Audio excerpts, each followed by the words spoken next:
Burr. No, there was a little mix-up with where we were supposed to be waiting. We were supposed to start a half hour ago. No big deal. If I was going to be pissed off at you, it'd be that first gig I ever did for you. And I didn't get the fucking money. Do you remember which one that was? No, but I love that you can sit across me and think it's funny. That's why you made it in this business. You didn't give a shit. Yeah, you know. How much did you not get paid? Like $75, which was a lot. And then years later, your office called. Yeah, Barry owes you $75. I was like, he doesn't owe me shit. Like I didn't want anything. I was pissed at you for a long time about that. I really stiffed you for $75. Yeah, then you tried to make it up afterwards. And then when you made it, then you paid us. But my thing was like, well, what if you didn't make it? You would have disappeared into the f***ing ether. Well, I'm just glad I paid you. No, I actually refused the money. That's the stubborn Irishman. I was like, f*** that. I knew you when. Before you bought your f***ing Magnum PI wannabe Ferrari. That hunk of shit. It was like the worst Ferrari ever made. And then your dumb ass was pulling up in front of the club with the convertible top down. It was just like, you were so clueless about how hated you were. It was hilarious. You think I was clueless? Oh, well, I don't know what you were. Just, man, you're going to be a big star. You're going to be, you should have ran for office. You were like Clinton. It's just, how you doing? Oh, just going through the whole thing. You were Barry. You've always been one of the great characters in this business. I love you to death, but I wouldn't open a lemonade stand with you. Barry, where's the lemonades? Where's the lemons? Where are they? But you said something really interesting about that, about how I was clueless about how much people hated me. You had to have been the level of arrogance to then owe all these comics money and then pull up in that fucking Magnum PI. It was black, right? Black on black. Yeah. But I just got it, buddy. I just picked it up. We're fucking sitting there like, fuck's my $75. You probably spent $75 in gas to get here, you asshole. That Ferrari cost $75. I know, it was a hunk of shit. But it was just the fact that the guy that owes you $75, I don't care what year it is fucking driving around in a Ferrari. It was hilarious. But you refused the $75. Yeah, because I was looking at it like, I didn't refuse it. You didn't fucking pay me, and then like a year and a half later, one of your fucking secretaries calls up. Yeah, I think Barry owes you fucking money for playing Uncle Fuckies in New Hampshire. At that point, it's like, keep your goddamn money. And I know what you're doing now. I know what you're doing. I'm fueling this podcast. No, you weren't. I had done well enough in New York. Like, well, this is a guy I'm going to run into. Maybe I ought to give him the gas money I owed him. I love you, Barry. I'm just breaking your balls. That's all. No, I love to have my balls broken, especially wonderful. by somebody like you. You still read those mind control books? I remember you used to go into his office. He'd have books behind him as he's trying to sell you on his representation about mind control on the fucking bookshelf. It's like, this guy, he can't be serious. This has to be a sketch. It always felt like a sketch with you. It's like, this guy can't be this guy. I even like when I was upstairs waiting for you, I was like, is this another Barry Katz mind game? And I was just like, I don't fucking need this shit. I was on my way out. I was going down the escalator. All right, he's reached his breaking point. Now go get him. Go get him. And then now he's at the right mindset, so we'll have a good pause. That's the way you ran the fucking Boston Comedy Club. He used to come down there. You had like 2 minutes of material. You put us on after fucking Red Johnny and the Round Guy at like 1 a.m. Is they flipping on and off the lights doing It Takes Two? I think Dane Cook was the only one who survived that test. All of us walked out of there with a big fucking knot on our eye. Bonnie, you're just not ready. You're just not ready for New York yet. There was a method to the madness of putting people on after great, hard-working and audience-appealing acts. I'm a Bobby Knight fan too. I understand. It was, and you know something? There were a lot of comedians that were terrified of that club, and they chose not to get over the fear and stay uptown. Bobby Kelly used to call them the sweater comics. They'd sit up there with their sweaters going, yeah, you know, the downtown area, you got to work a lot more blue and blah, blah, blah. It's like, no, you're fucking scared.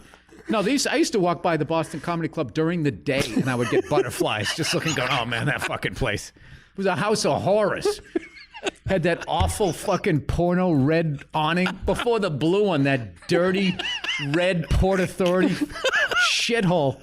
But I loved it, man. Some of my most favorite sets I ever had, and Talon and Will used to do the Uptown show. Yeah, the black show. The black show. There you go, old school. Saying it the right way. We'll put the black guys on Sunday night, unless it's Chappelle. It was Chappelle, Tony Woods, and like Ian Edwards, the only black guys allowed on from Monday to Saturday, and then you stuck the rest of them. Maybe I can get you Def Jam or something like that. I don't know. What did you say your name was again? Is it Sedale or Jerome? One time, Dan Cook went on stage, and there was a guy in the front row holding 2 grocery bags in each arm. He's just looking up at Dane with a serious face, and Dane looks down at him and he says, "You better be funny, man." And Dane looks at him and says, "Why is that?" He's like, "I got ice cream." What he was really mad at is he doesn't know how to say no to people in life. The guy should have said, "No, I got ice cream." He didn't know how to say it. And then I love that he gets so mad that he then heckles. Dane always did great in that club. Dane was fearless. He was fearless. He came down, and I remember Jason Steinberg saying, like, I couldn't bury him. And then I was like, I knew you guys tried to fucking do that. Jason Steinberg was the manager of the club back then. Yeah, yes. I used to remember thinking, like, they're doing this on purpose. I mean, I can't always have to go on after Chappelle.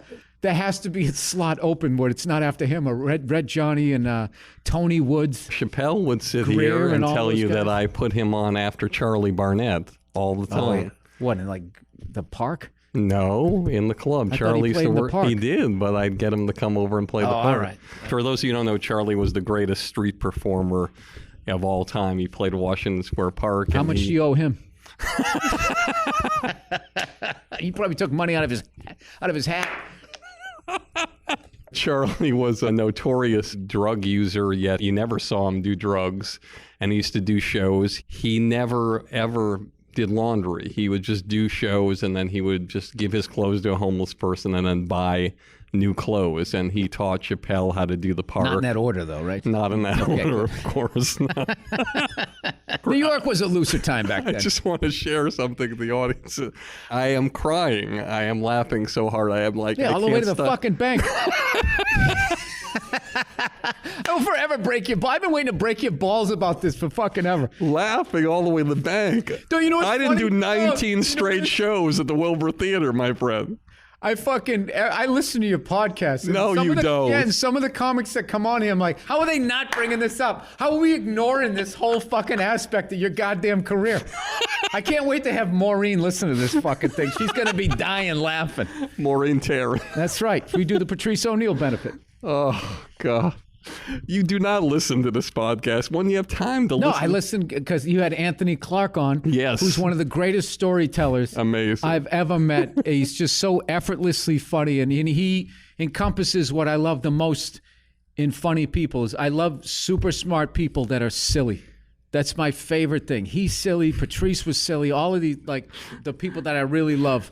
You know what I mean? Because they'll blow your mind with some sort of thing, like observation, but then they'll just say like the silliest shit ever, and you just feel like you're in high school again. I love it. To give you an idea what Bill's talking about, I was just thinking about Anthony Clark the other day because one of his lines, which technically on paper you don't know if it's supposed to be funny, but he said, "Chihuahua, you don't even have to take for walks. You just hold it out the window and squeeze." Oh, the way he goes, and he goes, "Take it out and you squeeze." It's just so silly, but so funny. Yeah. Yeah. That coat doesn't know what it wants to be. It's like you sewed 12 different coats. It's a Parker. It's got shoulder pads. It's a fucking warm-up jersey. That is the worst fucking coat I've ever seen in my life. As Jeffrey Ross would say, this is my Forever 41 outfit.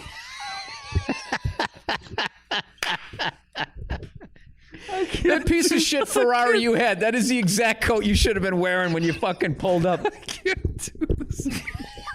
I don't know what you're doing. And you got your diesel jeans on and these fucking awful cowboy boots.